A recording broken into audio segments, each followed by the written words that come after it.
We created this series, African Cinema Now, to really present films that reflect the current visual and narrative language that African filmmakers are speaking today, like in this moment. Dreaming of Elsewhere is the name of the first program from African Cinema Now. That's a film series completely dedicated to contemporary African cinema, part of the Black History Month programming here at VIFF's theaters. And this first offering from African Cinema Now is all about complex definitions of home and what it takes to build a life far from what's familiar. Kika Meme and Fegar Oboma are the curators of the series and say the title touches on this idea that home is something that's constantly shifting.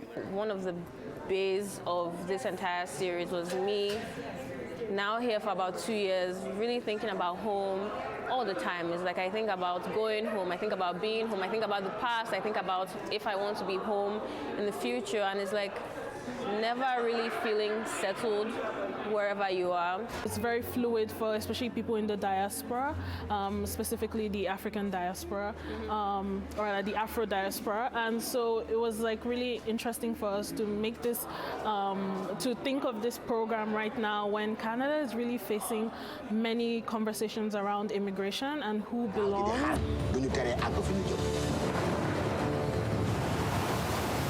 The first screening was La Pirogue, a film about a fisherman who gets the chance to lead a Senegalese ship to Europe across treacherous waters. Oboma says as they host more screenings, they're trying to provide a balance of different African stories through film, not just mainstream offerings that often play to stereotypes of violence or drugs.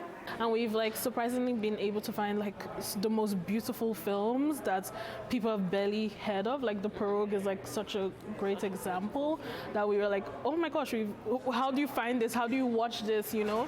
Meme says while VIFF does offer African films, she suggests that Toronto International Film Festival is still the forerunner in championing these kinds of movies and that Vancouver has to make up ground.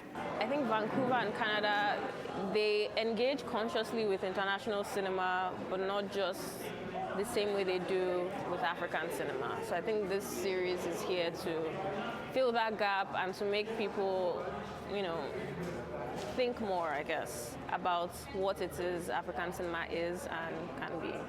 A full list of what's on this February is available on VIFF's website. In Vancouver, Kier Junos, City News.